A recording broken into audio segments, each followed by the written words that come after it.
Just like many people, Breaking Bad is my favorite show of all time. Although there are tons of reasons why this show is so amazing, one of its best qualities is just how consistently it makes the audience feel for the characters. Breaking Bad manages to make us feel happy, uplifted, sad, broken, and triumphant all within the span of an hour. One of the highest praises any creative person can get is that their work made somebody else feel something. Making the audience cry is one of the hardest things to do as a writer because it's way more than just showing them something sad. After all, showing the audience something sad is just step 3 in a 4-step process it takes to make the audience cry. I would actually argue that the sad event is the least important part of making the audience cry.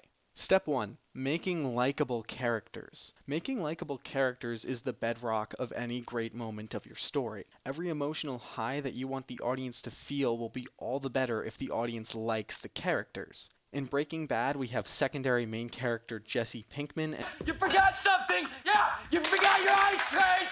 You're gonna need the ice trays! And his girlfriend Jane. Jesse is likable because he constantly messes up while always trying to do good. We see that he's clearly a good person and we just want to see him be happy. And then there's Jane.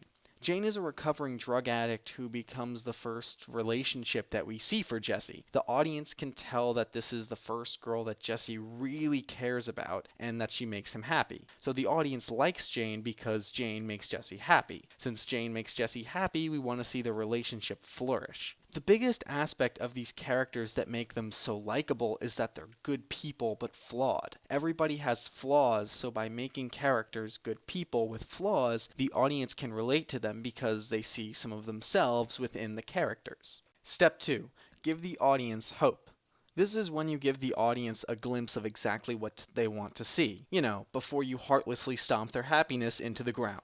In this step, you give the audience hope that everything is going to work out perfectly fine for the characters that they like. For this step, Jesse and Jane have just gotten $480,000 in drug money and talk about all the things that they want to do with it. Their hopes and dreams and the life that they envision for themselves together. I can be anybody. Who do you want to be?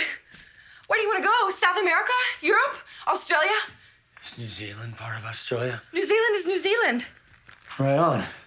New Zealand, that's where they made Lord of the Rings. I say we just move there, yo. I mean, you can do your art, right?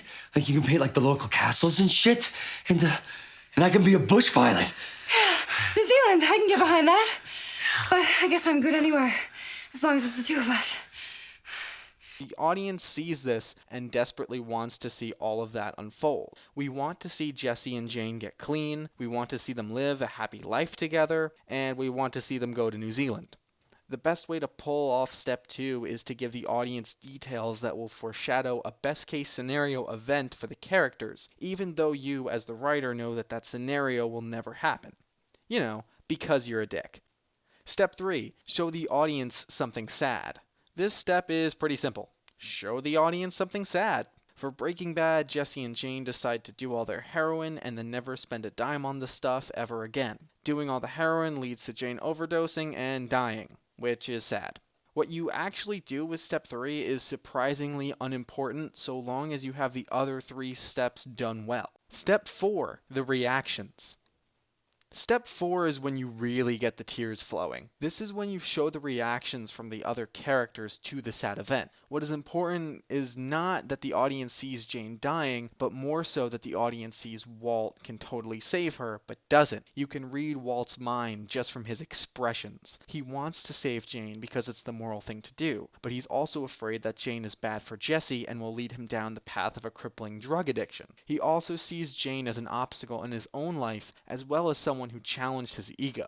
However, the most important reaction is seeing Jesse. Since steps 1 and 2 did such a good job at making us want to see Jesse happy, his reaction is the most pivotal. This is why I would argue that the scene of Jesse reacting to Jane's death is more tragic than Jane's actual death scene.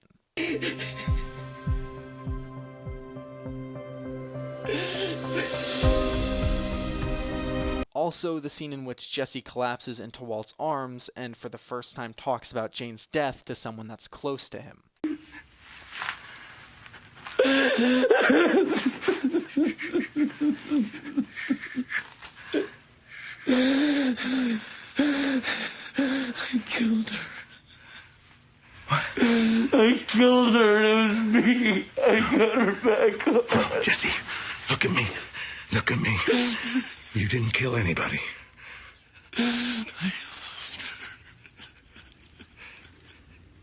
I loved her more than anything. The same four-step process is also applied to Hank's death. Hank is built up as a likable hero in an anti-hero's world. We're given a glimpse of the best-case scenario by showing Hank arresting Walt. Then we see him dying for less than a second before the camera immediately cuts to Walter's reaction to it.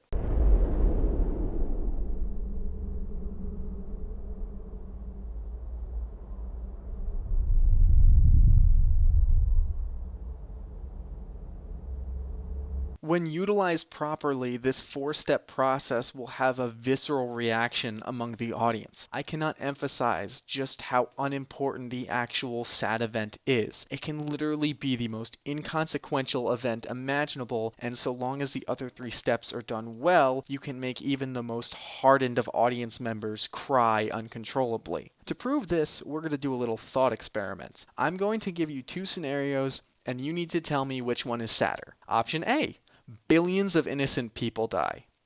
Or option B: a man loses his volleyball. Chances are you picked option A, and you would be right. Billions of lives being lost is literally a world-ending catastrophe. Yeah, sure, a man losing his volleyball is unfortunate, but it's nothing that would make anyone cry, right? Well, let's take a closer look. Option A: billions of innocent people die. For this scene, we're going to be looking at Star Wars: A New Hope, the first installment of my favorite film franchise. There's this scene towards the beginning where the Empire ruthlessly shows Princess Leia her home planet getting destroyed. This is tragic. However, no audience members really cried.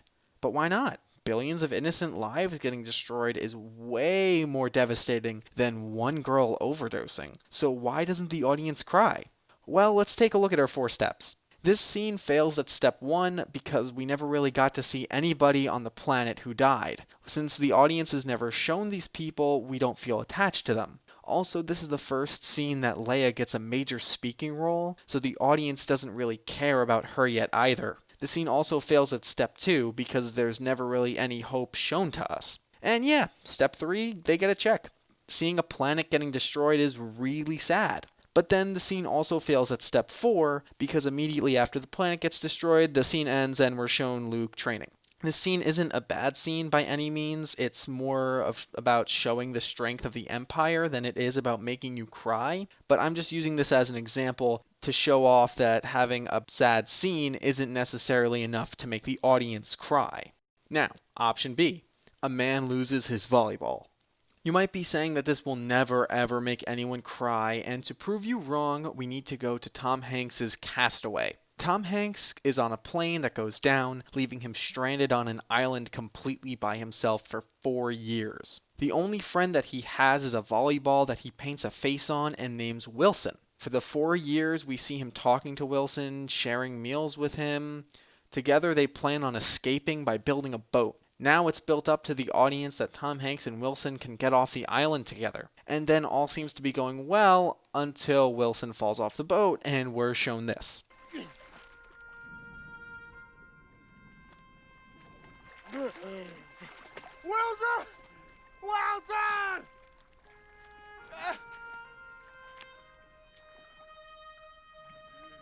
I'm sorry!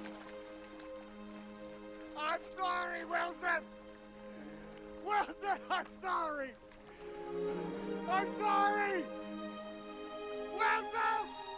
This made grown men sob uncontrollably in 1994. The reason why it's so good at making the audience cry is because all 4 of the steps are done exceedingly well. We like Tom Hanks because he's resilient and determined. We're given hope by seeing them try to get to civilization together. We're shown something sad by seeing Wilson fall off the boat, and then our hearts get turned into mush when Tom Hanks reacts to it. What this shows us is that the actual sad event that you want to show isn't the most important part of making the audience cry. Instead, it's building strong characters throughout the story, then showing their tragic reaction to whatever sad event you throw at them. And no, this doesn't make you a dick. In fact, it makes you a stronger writer because of it. Okay, I guess it makes you kind of a dick. Yo, Gatorade me, bitch.